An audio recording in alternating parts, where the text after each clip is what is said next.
previously we mentioned we can use pandas to read a file instead of the open function. So you can see there are so many functions available provided by pandas for us to read the different types of files. For example, we can read a Excel file or a HTML file or just a CSV and a TSV file. So the command is also very simple. So of course we import pandas at the beginning. Usually we import it as PD. And to read a CSV file, we just use pd.read CSV. And this is the same file we see previously. We can check it's a file with column separated with some fish data. So three columns. First is the management, and the last column is the length. So we can actually just using read CSV to read this file. And let's see.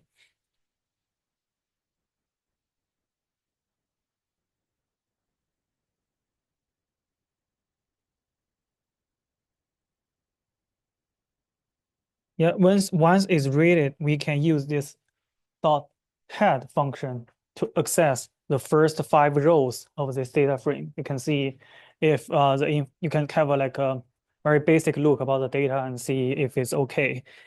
And so we can also, let's say we do some analysis to this data frame, and then I want to save it to another file. I can use this one function called toCSV, and you just set the location and the file name as that file, and you can just save it to any kind of format you want. So the default way is to CSV, which means each column is separated by a comma. And we can also use TSV, which is separated by a tab. This way, it will make us, the file looks more clear. Let's see, I just save it to this TSV file and using tab to save it. And let's see, this new file is created, and you can see everything is separated by tab. Each column is separated by tab, and they are well aligned. So sometimes it's easier to read them. But you can see the original file, actually, there's no index. It shows, right, just the three, the information of the fish. But this one, there's an index there. That's because the default parameter for saving the index is true. So which means these 0, 1, 2, 3, these index will be automatically written in the file. So if we don't want that information, we can just set index equals to false, and the index will be removed. Yeah.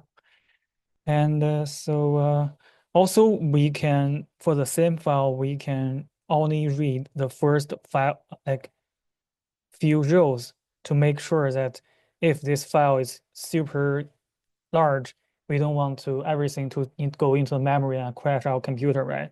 So we can just simply read the first 5 rows and see what's inside the file. And also, if it's for an Excel file, we can actually using the read Excel function to specifically read a sheet, one page, like one sheet from that Excel. And the format is just like this. We define a variable and use a read Excel to read that specific file. There are also, a lot of other functions like this HDF, and which is HDF5 format file, and also this one. And also this one there's a package called Arrow. If you search online,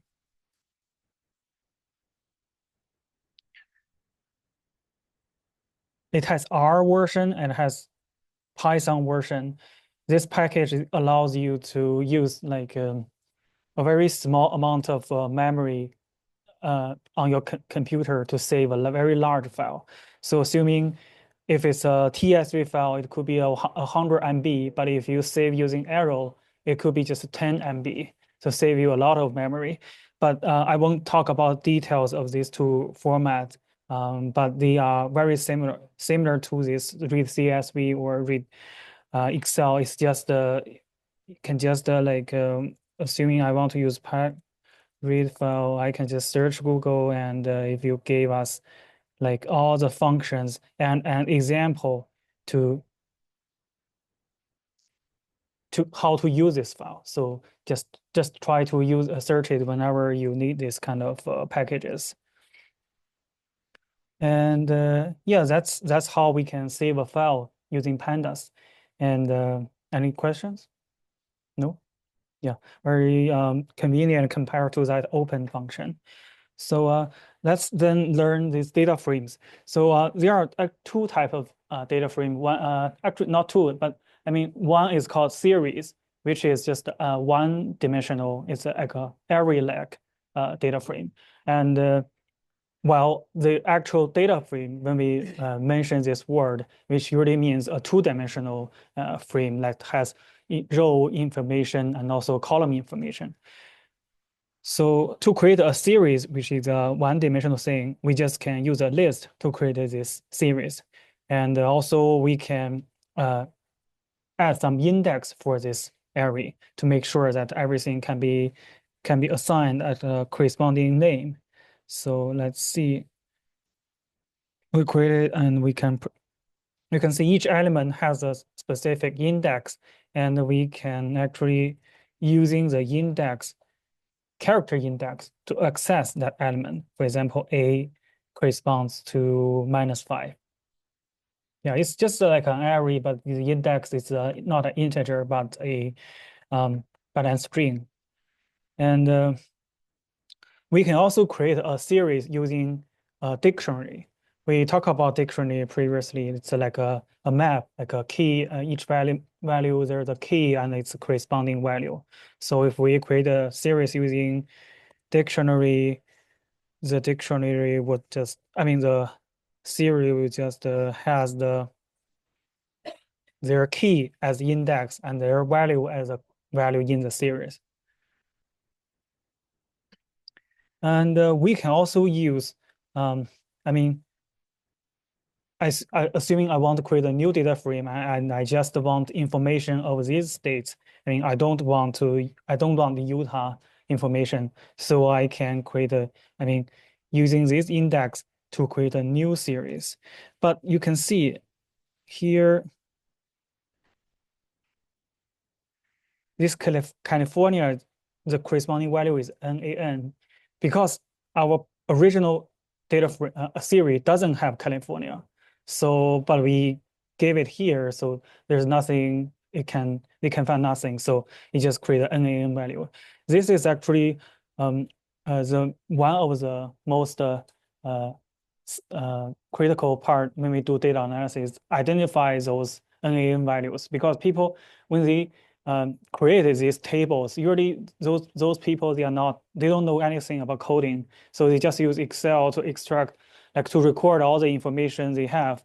And if there's no information for this specific location, they just keep it blank on the Excel. That's common, right? But when we read it using Pandas, that blank space will just result to NA value.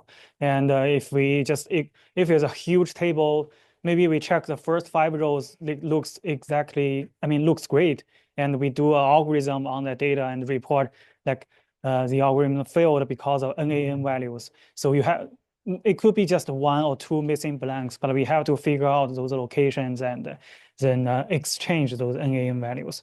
We will talk about later. There are a few functions like is null or not null to check if there is NaN values in the data set. So yeah, and also you can see there are some, actually we can discuss here. There are several ways to to deal with the NaN values. For example, drop NA, you just based on the access we use, it can drop each row contains NA or drop each column contains NA. And fill NA is sometimes if the data set is very huge, also the numbers are very large, sometimes we just replace NA with 0. That's very common way, because you change one thing with 0 doesn't change a lot for the entire data set. Of course, and is now you check we can actually check we can check. You can see the first one is true, which means this value is is NaN and the other are false. So let's say we have a very large data frame. I just want to check if the data frame has NA. I can use this way, dot any to check if any of the position in the data frame has NA, and the answer is true, which means there is NA. So we have to be dive deep into the data set and see which part has NA values.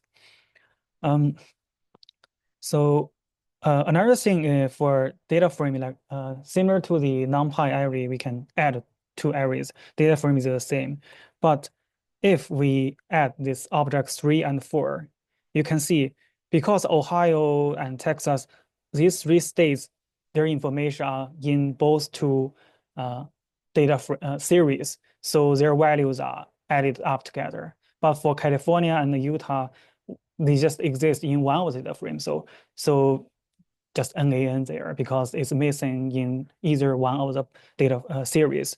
So this is how like Pandas handle this kind of thing. They will just using the indexes instead of, NumPy, they just use the based on the like dimension of the array to make sure which one is corresponding to each other. So yeah, like we said, data frame is just a two-dimensional array. It's two-dimensional series, and we can, of course, create it using a dictionary way. Like, for example, let's check. We just create a data frame, and there are three columns: stay, year, and pop. I mean, the K is used as a column name now, and information is just aligned here in each column. And similarly, we can use head to get the information, top 5 rows. And we can also change the order of the columns using the way we want them to show. Like this way, we just specifically say for the columns, I just want to use these 3 columns in this order. And then these columns will be ordered just using like in the way we want. Once this data frame is created, let's say I want to check the information of a specific column, I can just using these 2 ways. Either a bracket with a column name or the dot state, like dot column name to get the information. But yeah, we can see here just the state column with information is printed out. But this specific syntax, it only works when the column name is a valid Python variable name. So like for example, blank space names or hashtags, special characters, you can use them for this operation. But you can use it, treat them as a string.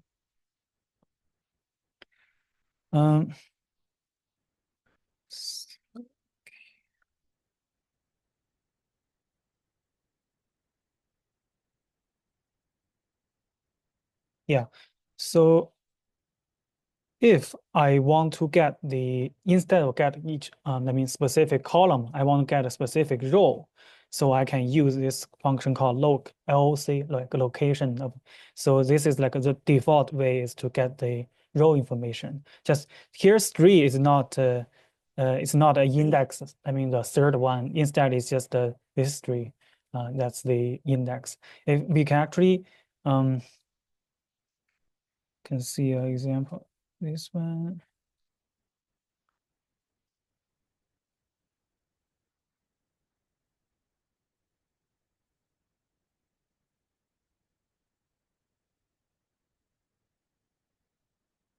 Yeah. So instead of using these numbers, this one is automatically assigned. We can actually using specific character to represent each row. And if we want to, this time I want to get the second row, I can just using this way, using their string index to get that information. And if you check, you can see that column is all NaN values. That's because when I created this data frame, this data, it only has 3 columns information, but I said we need 4 columns because I didn't give any information for this fourth column. So the results will just be NaN. but that's okay. It's like just keep it blank and we can fill it later. For example, I just want to assign this value later, and for 2, 4, 5, their value is like this. So I just assign this series to that row, sorry, that column. After that, the corresponding value will be changed.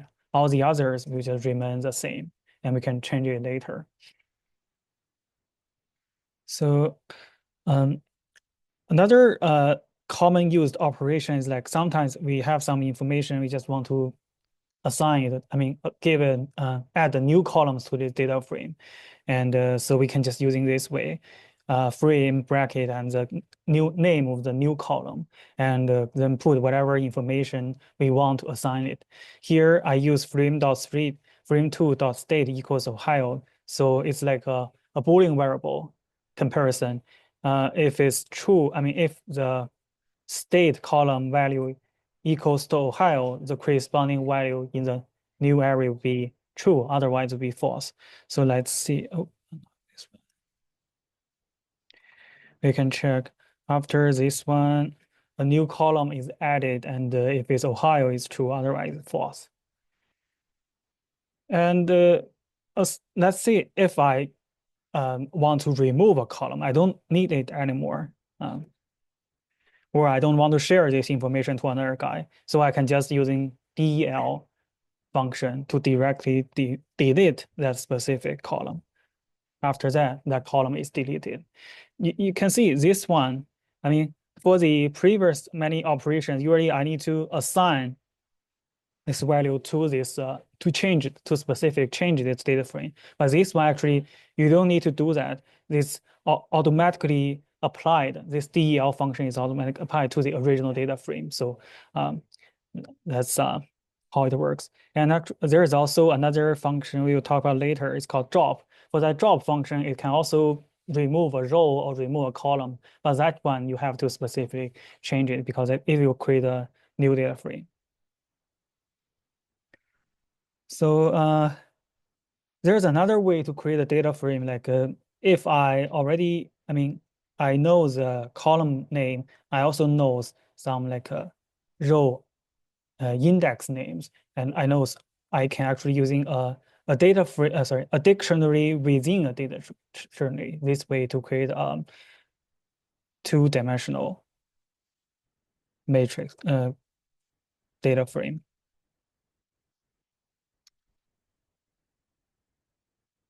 pd.data frame and pop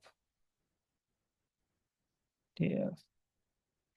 You can see now the outer layer, the key name is used as a column name, and inside it, the key is used as the indexes. Similarly, if there's no corresponding value, then NaN will be replaced, will be put in that location. And if we want to do some, like, I mean, using some NumPy functions to analyze the data, I can use this df.values. This will give us a NumPy array and remove all the indexes and the column names, just the numerical values. We can then do the apply NumPy functions. So when we have a data frame, when we read it, if we want to change the names or the column names or the index name, we can just assign the new names to these two variables, index and columns. So just make sure like I can use this one. Oh, index, no. 1, 2, 3 columns, C1, C2. Yeah, so just they will just change it for you directly. So we actually already talked about re-indexing, I mean, in previous operations. So basically, it's a way like you can use index to create a new data frame. For example, I have a series, it has these indexes and these values. I just want to create a new one and using A, B, C, D, and E. I mean, the values corresponding to these indexes. If we just do it like this, you can see the new series created, and because E is not in the original one, so there's an NaN value, replace it. And also, you can see the previous one, the order is DBAC. I can just change it using the index to make it to ABCD, just whatever sequence I want. Uh, of course, this also works for data frame. So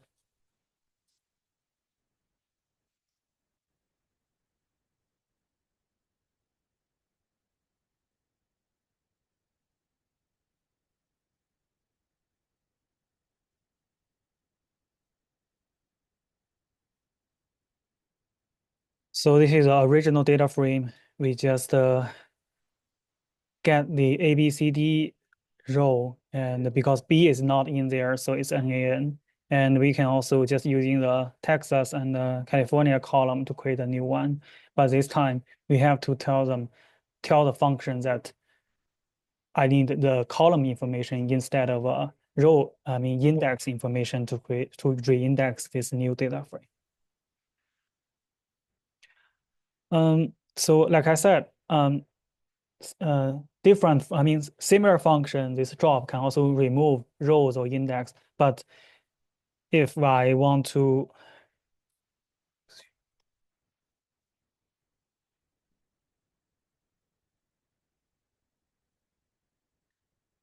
this is a series, I want to remove the D and the C uh, values corresponding to these two index. Let's see. So yeah, Uh, after we remove it, you can see there only ABE is there. But if we print out this object, ABCDE, I mean, everything is still there. Because for this function, if you want to change the original series or data frame, you have to specific assign it to like a obj equals to obj like this way. I'm sorry, this way to make sure that the original data frame is changed.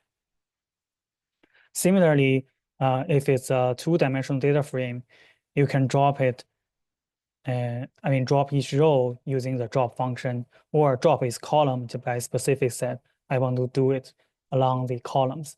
And you can use access equals column or access equals to 1 to represent we want to do it along the columns.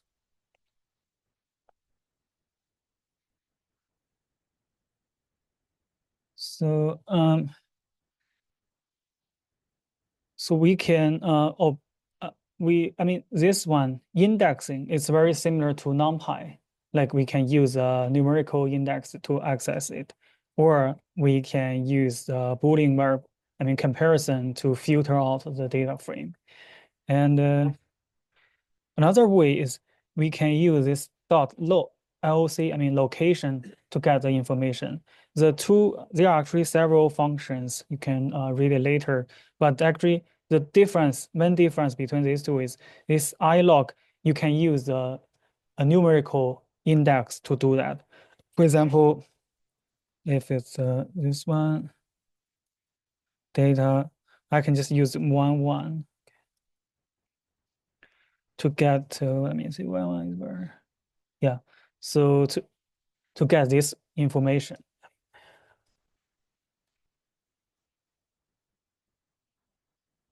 So this is the data frame, right? 1 just gave us the second row, second column information. But if it is LOC,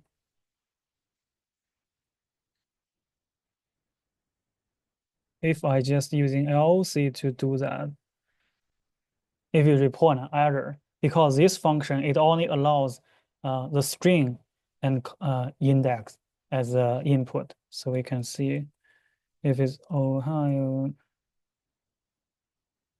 to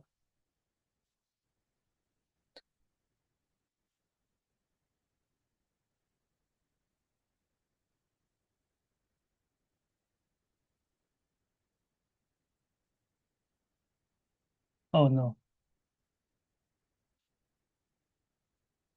Now, yeah, if you want to use the string index to access the this value, so you have to use the LOC function. Otherwise, it's a ILOC function. Yeah. So this is very used for, especially we want to write a nested for loop. Usually for for loop, we just using the numerical, values instead of strings.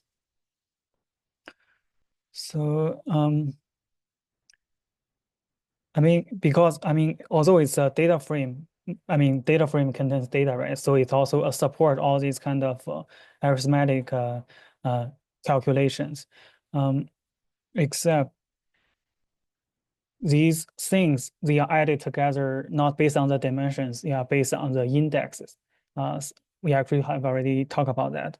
And another thing is this broadcasting, means which can similar to NumPy, we can uh, divide it by, divide two things like a data frame, 2D data frame to a one-dimensional series. But this time, this broadcasting, they are not based uh, on the shape of the data frame. Actually, is also based on the index and the rows of the data frame. So just keep it in mind whenever you want to use this kind of operations.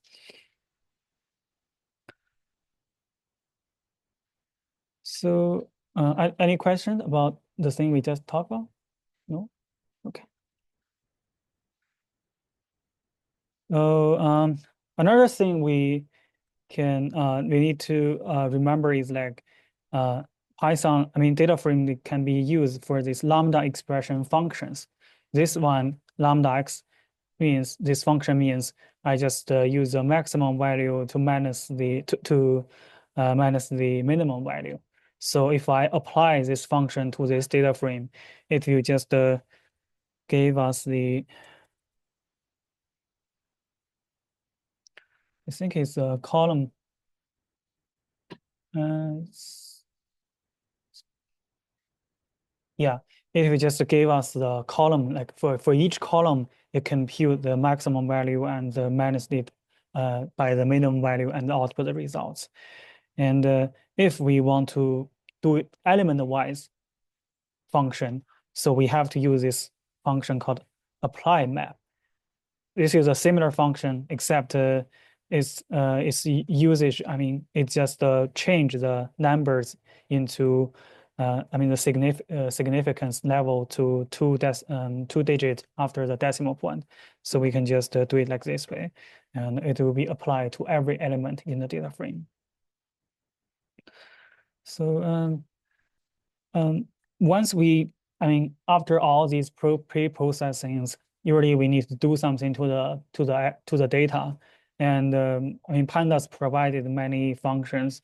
I won't discuss the details of these functions because actually, you can know the useness of this function through its name, right? Sum or mean, just compute the mean.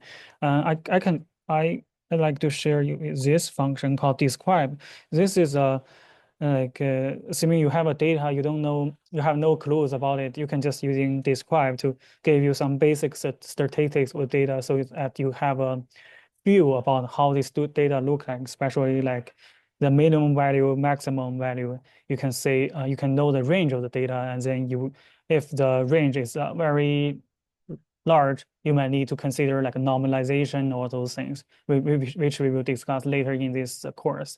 So yeah, this could just give you a basic statistics, all these statistics for the data set for you. Yeah, that's just all the data frame operations I want to tell you about. If you check the Pandas menu, you will see there are so many functions, and some of them are very complicated and maybe say give you a very like a one-line way, like the NumPy example we shared last week. You can just make your script looks very nicer. But actually, I mean, even if we spend the entire 3 hours explain all the functions, it's still very common, like you forgot how to use them, like, when you want to use them in the future. So I would say anytime you want to use it, just search Google and see whatever function is available and just using the tutorial provided by the manual and to change the data for you. And one of the things about, data cleaning we just talked about is solve that NA values. That's very common. And before any downstream analysis, we have to make sure the data set doesn't have NA. And another thing is duplicates. And it's very common, like people just accidentally copy and paste and generate a duplicate rows. So we can use a duplicated function to check if there's duplicates, and also using drop duplicates to drop the duplicate information. And also if we just want to drop duplicates based on specific column information, so we can give this column key to this data frame and make to this function and make sure the specific information is removed. Finally, I mean, this is not data frame, but I we see this join function previously. I think in the second week when we talk about the Python basics, right? So the syntax, Python is very popular. One reason is because it has the string manipulation very simple compared to other languages. And we know that for a string, we can using the split function to split it based on the specific character provided. And after we got the list, we do some analysis, remove some redundant things. If we want to convert the list back into a string, we can use this join function. And the format is just join the list, and here is the string, sorry, the character you want to join. For example, if I just want to join by double colon, then I just put double colon here, and double colon will replace the original comma in the previous string. Yeah. And of course, we can use the index to get the index of the this specific thing in that string. This B is the second place. Yeah, that's why Python is very popular. Any question about this data frame? No. Okay. Let's see.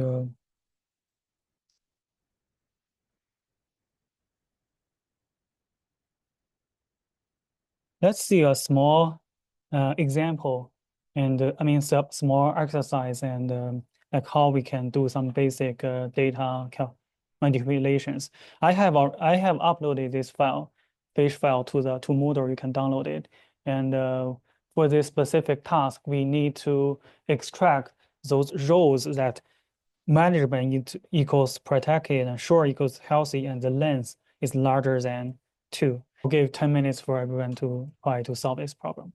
Just read this file, and all we need to do is just based on the information and to make sure it match the requirement. So first, the one we want the management equals to protected, right? So we can just do it like this way, and it will give us the data frame with management only includes connection. And the second one is for the shore, we want it to be healthy. Then this one, this way, just to give us healthy, all the healthy rows. And the second one, sorry, third one, we want the length is larger than 2. This way, the data frame just, again, just only keep the information that is larger than 2. Let's see the file. You can see this file only rows that match the exact condition is keep. The question is, can we, there are 3 lines, one step by another to solve this problem. Can we do it like in one line? I never, yeah. Let's try if we can do it in one line. It's just the 3 conditions, right? If we do it like this way and this way,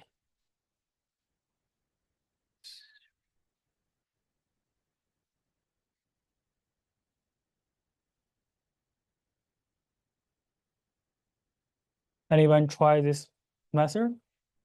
Yeah, so if we do it like this way, it will give us an error.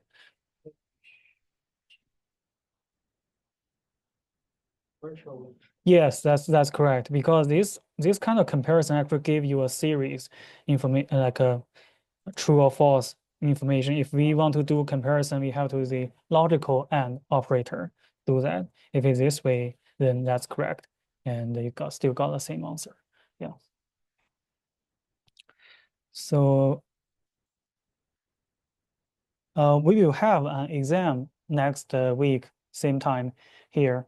And it's a in-person paper-based exam and 20 multiple choice question. Uh, it said multiple choice, but each question only has one correct answer. And also 10 fill in the blanks questions. And it's worth 15% of the total grade. And uh, so in my previous section, several students ask like what kind of question it could be like because we learn so many things, but maybe you can't remember those functions. That's very common, right? But don't worry about that because our fill in blanks question is like a very simple question, basically to check the basic Python information. For example, this question, as long as you know how to do coding, you should be able to fill the blanks, right? So like this one, if the percentage sign, the remainder is zero, is even, otherwise odd, right? And similarly, we define a function like this way, then the function, the name actually is already here, it's great, right? And the print information is just that we need the variable to put it here and to print that information. Another one is this one. Let's say I have a string, and I just want to get the first 5 characters from the string. So yeah, that's the blanks, right? From 0 to 5, and you can just get the first characters. Yeah, it's very basic. You don't need to remember specific pandas or numpy functions, but we will test um, these coding things, like how basic coding things about Python. And for the multiple choice questions, we might ask you like for example, the similar like the tutorial, sorry, that exercise we just did, like how we can solve this question. But because I mean, still you don't need to remember because the correct answer is already provided